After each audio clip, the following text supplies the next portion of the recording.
જે સરકાર હંમેશા એવું કહેતી હોય છે બેટી બચાવો બેટી પઢાઓના જે બણગા ભૂખતી હોય છે એ સરકાર આજે એક દીકરીને પરીક્ષા આપવાથી વંચિત રાખી રહી છે. અને કોલેજના ટ્રસ્ટી પ્રિન્સિપાલ છાતી ઠોકીને કહે છે તમારું કાઉન્સિલ જોડે સેટિંગ છે, અમે 10,000 રૂપિયા આપીએ છીએ, તમારી થાય એ કરી લો.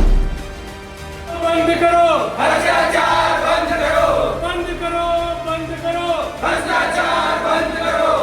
ચોર હે ભાઈ ચોર હે, જીએનસી ચોર હે. એટલે મહેરબાની કરીને આવા મિટિંગોના કે બોર્ડ મિટિંગોના આવા નાટક રચવાનું બંધ કરો, તરકટ બંધ કરો. નહીંતર આવનાર દિવસોની અંદર જો આ વિદ્યાર્થીને ન્યાય આપવામાં નહીં આવે તો દિવસ 7ની અંદર અમે રાહ જોઈશું. દિવસ 7 બાદ અમે આ જ જગ્યાએ એટલે કે જીએનસીની બહાર અમે ધરણા પ્રદર્શન કરીશું.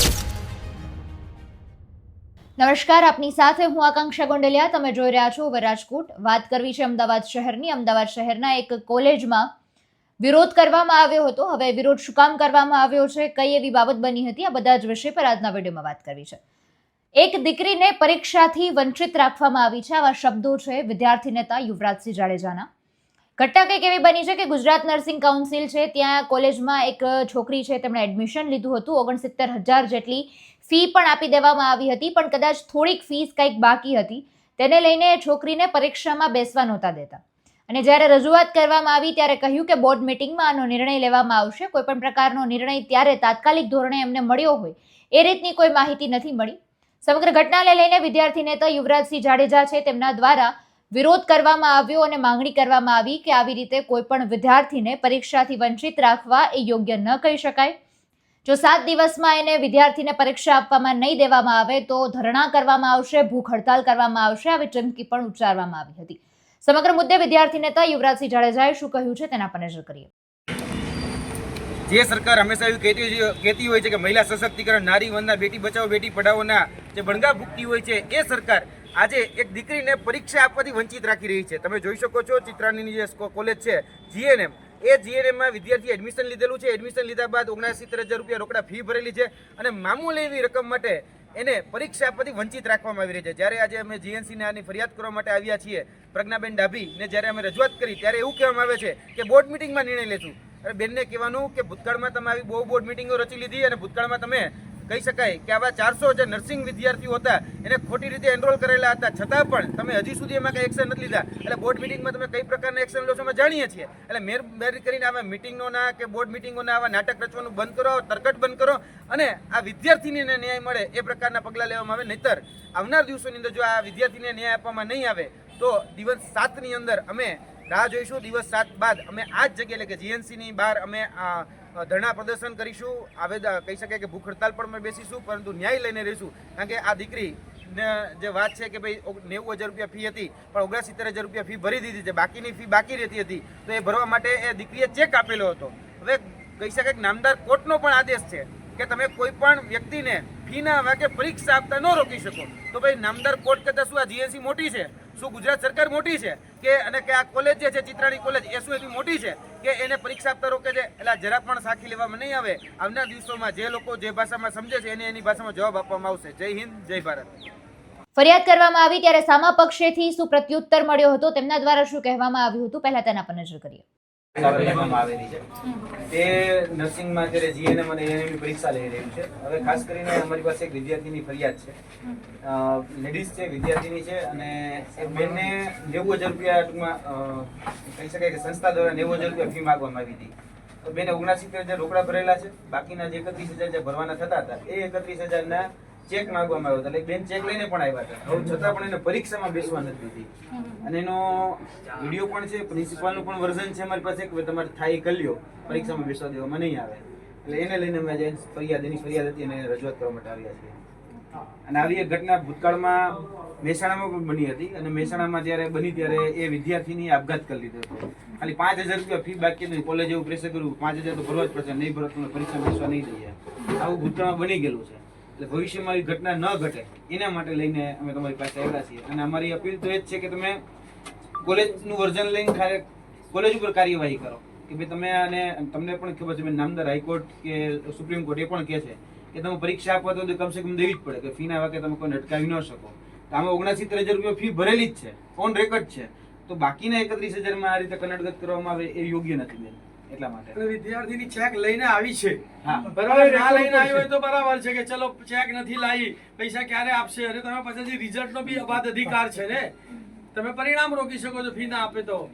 અમે ભૂતકાળમાં રજૂઆત લઈ આવ્યા હતા. એનું મીડિયાના મગજ માધ્યમથી બી એક મિનિટ, મીડિયાના માધ્યમથી બી એક ઉત્તર ગુજરાત યુનિવર્સિટી વાળી વાત હતી આપણે, ત્યારે આપણે એવું કીધું કે યુનિવર્સિટી આમાં છે એટલે યુનિવર્સિટીએ પ્રોસેસ કરવાની. હવે આ તો જનરલ નર્સિંગ મતલબ જીએનએમ છે, ગુજરાત આ કોર્સ છે બરોબર, આ સીધો તમે કનેક્ટેડ છો, આમાં કોઈ યુનિવર્સિટી આવતી નથી.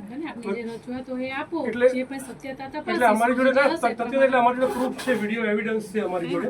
એમાં પ્રિન્સિપલ સ્પષ્ટ એવું કહે છે કે તમારે જ્યાં જવું હોય, જેને કહેવું હોય એને કહી શકો બરોબર છે. એ છોકરીનું ભવિષ્ય બગાડ્યું છે, છોકરીને પરીક્ષામાં બેસ. ગઈકાલે બી એને રિક્વેસ્ટ અમે પર્સનલી કરી છે. અમે તમારી જોડે આવતા પહેલા એ સંસ્થાના પ્રિન્સિપલને અમે જાણ કરી કે ભાઈ હાઈકોર્ટની ગાઈડલાઈન એવી છે કે તમે વિદ્યાર્થીઓને ફી માટે એનું ભવિષ્ય ના બગાડી શકો.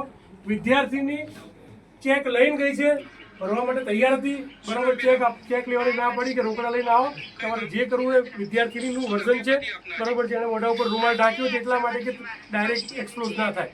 પ્લસ સ્ટિંગ ઓપરેશન એક કરેલું છે બરોબર છે, એક પત્રકારે સ્ટિંગ ઓપરેશન કર્યું છે. એ સ્ટિંગ ઓપરેશનમાં પ્રિન્સિપલ એવું કહે છે કે તમારે જેને કહેવું હોય, જ્યાં કહેવું હોય એને કહી દો બરાબર, તને પરીક્ષામાં અમે નહીં બેસવા દઈએ. એટલે અમે આધાર પુરાવા સાથે આવ્યા છીએ ને આમાં કોઈ યુનિવર્સિટી લાગતી નથી, આમાં સીધો તમારું છે રોલ છે બરોબર છે. એટલે અમે એવું ઈચ્છીએ કે એ છોકરીના ભવિષ્યનું હવે તમે શું કરશો, એ છોકરી માટે પરીક્ષા લેશો, સંસ્થા ઉપર તમે એક્શન લો બરોબર છે. જેથી અને આ પ્રશ્ન એક જગ્યાએ નહીં, આ ઘણી બધી સંસ્થાઓનો પ્રશ્ન છે અને બરોબર છે. અને અમે સ્પષ્ટ આક્ષેપ કરીએ છીએ, સંસ્થા એવું કહે છે કે અમે એક સીટે 10,000 રૂપિયા જીએનસીને આપીએ છીએ વહીવટ પેટે, એટલા માટે કોઈ અમારું કશું કરી શકશે નહીં. એવા અમને સ્પષ્ટ એવું ત્યાંથી પ્રિન્સિપલ એવું કહે છે અમને. એટલે આ રીતે પૈસા લઈ અને મંજૂરી આપવાની વાત ચાલે છે બધી વસ્તુને. એમ કહે છે કે અમને કોઈ કશું અમારું બાબતમાં નથી, અમે મેન બાબતમાં આજે આવ્યા છીએ ખરેખર આ વસ્તુ આમાં એક્શન લેવામાં આવે. કારણ કે આમાં બે વર્ઝન છે, એવું નથી કે અમારી પાસે છોકરીનું વર્ઝન છે તો સામે એ પ્રિન્સિપાલનું પણ વર્ઝન છે અમારી જોડે.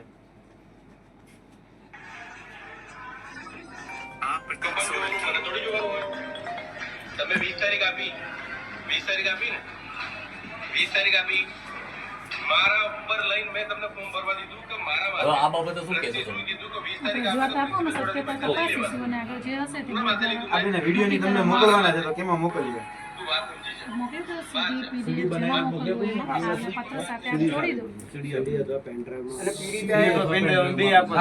અને બીજું કે અમે ઓફિશિયલ રીતે મેલ કરી દઈએ તો જીએનસી ના એકાઉન્ટ ઉપર ચાલશે? ઓકે. ઓફિશિયલી અમારી પાસે એક વર્ઝન રે કે અમે આપ્યું છે. આ 3 વિડીયો અમારી પાસે છે, 3 અમે તમને આપવા માટે તૈયાર છીએ. આમાં પેલું તો વિદ્યાર્થીનું વર્ઝન છે, જે વિદ્યાર્થીની છે એનું નામ નથી લેતા અમે. એની સાથે સાથે જે પ્રિન્સિપાલ છે, પ્રિન્સિપાલનું પણ અમારી પાસે વર્ઝન છે કે ભાઈ આમાં ખોટું થયું છે. એ વિદ્યાર્થીની પણ એવું હોય તો તમારી પાસે ફરિયાદ કરવા માટે તે જ વિદ્યાર્થી આગેવાન તરીકે અમે તમારી પાસે ફરિયાદ કરવા માટે આવ્યા છીએ કે તાત્કાલિક આની પર કંઈક એક્શન લેવાય. કારણ કે આવું ઘણી બધી જગ્યાએ ચાલે છે. એવું અમારી પાસે આધાર પુરાવા છે ને એ અમુક ઓછા આવતા હોય છે. એટલે આધાર પુરાવા સાથે આજ વખતે તમારી પાસે આવે. તમે કાયદેસરની કાર્યવાહી આ કોલેજ ઉપર કરો, આ સંસ્થા ઉપર કરો. એટલે પીડિત પાછળ ધારાસભ્ય જોડે લોકલ વાત કરાવડાવી તો કે ધારાસભ્યને કહું કે અમને ફી આપે તો અમે કરીએ. એટલે ધારાસભ્યનું બી આમાં કંઈ છે નહીં, એમ સરકારનું બી આની પર કંઈ દબાણ નથી સંચાલક ઉપર. એ પર્સનલી કાલે ફોન કરીને અમે કોઈ જગ્યાએ કોઈ હંગામો કરવા માટે માંગતા નથી. અમે પ્રિન્સિપલને અમે બી શિક્ષણ સાથે જોડાયેલા છીએ. અમે પ્રિન્સિપલને ફોન કરીને કીધું છે કે ભાઈ તમે હાઈકોર્ટની ડાયરેક્શન છે ને ફી આપવાની ના નથી પાડતી. કે દીકરી એવું કહે છે કે હું ચેક આપું છું, તમે ચેક લઈ લો. અને બેન મોટા ભાગે તમને ખબર છે જે રકમ આપવાની ફી ની ચેકમાં જ આપવાની હોય બરોબર. ચેક આપે છે બીજું વર્ઝન છે. અને ઓલા પ્રિન્સિપાલે કહે છે કે ચાર ચેક નથી લેવો, જતી રહે તારા થાય કે જેને કેવું એ કહી લે. એવું ખરેખર આ પ્રિન્સિપાલ થી બોલે છે આ વિડીયો ની અંદર કે ભાઈ ચેક નથી લેવો, તારા થાય કરી લે. એટલે ચેકે લેવાનું ના પડે. ચેક લેવાની કઈ રીતે ના પડી શકે? અત્યારે ડિજિટલ કરન્સીની બેન વાત હાલતી હોય, ડિજિટલ રીતે બધા પેમેન્ટ સ્વીકારતા હોય તો ચેક કઈ રીતે ના પાડી શકે? અને રોકડા પૈસા લેવાની આમ મનાઈ હોય છે કે રોકડા ન લેવા, તમારી પાસે આધાર પુરાવો રહે તો આમાં રોકડા લઈ લે છે. 79,000 રોકડા રૂપિયા ભર્યા જ બેન, અમારી પાસે રસીદ છે. દીકરી વિડીયોમાં એવું કહે છે, એનો ભાઈ એવું કહે છે કે આ છોકરી કઈ કરી બેસે તો કે જ્યાં જે કરવું એ કરી લે, જે કરવાનું હોય ત્યારે કરે. એટલે એમને કોઈ ભય નથી તમારો, સમજો. કાઉન્સિલનો કોઈ બીક નથી કે એને ખબર છે કાઉન્સિલમાં જઈશું ગમે તે ફરિયાદ થશે કશું થશે નહીં. બેન આ મુદ્દામાં અમે ખાસ આપીએ છીએ. ભવિષ્ય બગાડ્યું છે. છોકરીની પરીક્ષા ચાલુ છે, 2 પેપર, ત્રીજું પેપર છે, એને બેસો. કાલે બી રિક્વેસ્ટ કરી છે અમે. રિક્વેસ્ટ અમે તમારી જોડે એટલા માટે આવ્યા કે તે લોકો માન્યા નથી. અમે રિક્વેસ્ટની ફોર્મમાં ગઈકાલ રજૂઆત કરી છે કે તમે દીકરીને બેસવા દો પરીક્ષાની અંદર, પછી તમારે જે ફીની પ્રોસેસ હોય એ ચેક લઈ લો. ચેક એ પ્રૂફ જ છે તમારી, 2-4 દિવસ ફેર લો, પણ એને કોઈ બીક નથી, પ્રિન્સિપલને કોઈ બીક નથી ને ટ્રસ્ટીને કોઈ બીક નથી. અમે અત્યારે આટલા જણા આવ્યા છીએ બેન, અમે છે ને આવનારા 4-5 દિવસની અંદર અમે ક્લિયર કહીએ છીએ આમાં એક્શન નહીં લેવાય તો અહીંયા અમે 500 આમ આદમી પાર્ટીની આખી ટીમ, બરોબર, ગોપાલ ઇટાલિયા સાથે અમે 500 લોકો અહીંયા આવીશું, બરોબર છે, અને અમે તમારી ઉપર પેલું કરીશું જે બી હશે, બરોબર. આજે એક દીકરીનું ભવિષ્ય અંધકાર તરફ ધકેલવામાં આવી રહ્યું છે, તો આ બાબતે આપનું શું કહેવું છે? અમે નિર્ણય લે, મારે નિર્ણય નથી લેવાનો હતો, એટલે કમિટીમાં એનું તપાસ થશે, પછી જે નિયમ અનુસાર થશે તે કાર્યવાહી થશે. એટલે બેન કેટલા ટાઈમ તમે કહો એટલા સમય સુધી તો વાંધો નથી. અમે તમને કહીએ અઠવાડિયા સુધી નહીં વાંધો આવે. અઠવાડિયા પછી બેન અમે રજૂઆત કરવા માટે, પછી આખરી રજૂઆત કરવા માટે આવીશું. કારણ કે અત્યારે નોર્મલ ટર્મમાં અમે એ ભાઈ સાથે વાત કરવા માંગતા હતા કે ભાઈ તમે આની ખરેખર આજે કદાચ રિક્વેસ્ટ ફોર્મમાં વાત કરવા દીકરી માંગતા હતા. આત્મહત્યા કરી લેશે અગાઉ બન્યા કેસ એ પ્રમાણે, તો આના જવાબદાર કોણ? મેડમ એટલે આપ રજિસ્ટર મેડમ, છો, આ બહુ સ્ટ્રોંગ પોસ્ટ છે 31 અને આ દીકરીના ફ્યુચરની વાત છે. હવે right to education statutory right છે, એમને છતાંય પરીક્ષા નથી આપવા દેતા. અને સંસ્થા જોડે અમે વાત કરીએ એટલે કે અમે જીએનસી ને પૈસા આપીએ, થાય કર લો, નહીં થાય કઈ. એટલે ધીસ ઇઝ સમથિંગ કે આખું માફિયા ક્રિએશન થઈ રહ્યું ને એવા સંકેત બહાર પડે છે. એટલે આ તમે જે કહો છો કમિટી બેઝ છે, એવી રજૂઆત કે વહેલામાં વહેલા દીકરી માટે તો પર્ટિક્યુલર આગળ વધે. એટલે એની જે આ 3 પરીક્ષા છૂટી છે ને ના છૂટે, અને 3 પરીક્ષા છૂટી એનું શું? પેપર તો પૂરા થઈ ગયા પેપર છે. તો બે પેપર પૂરા પૂરા થઈ ગયા. કંઈક રજૂઆત થઈ હોત આપણે ત્યાં. દીકરી અમે કંઈક પગલું ભરી લે છે, તો જવાબદાર કોણ? અમારી પાસે જેમ રજૂઆત આવે કારણ કે તમે બેન અમારી પાસે તો કોઈ રજૂઆત, ઇવન આવું કોઈ ટેલિફોનિકલી બી અમને કોઈ જાણ કરી હોત એવું પણ નથી થયું.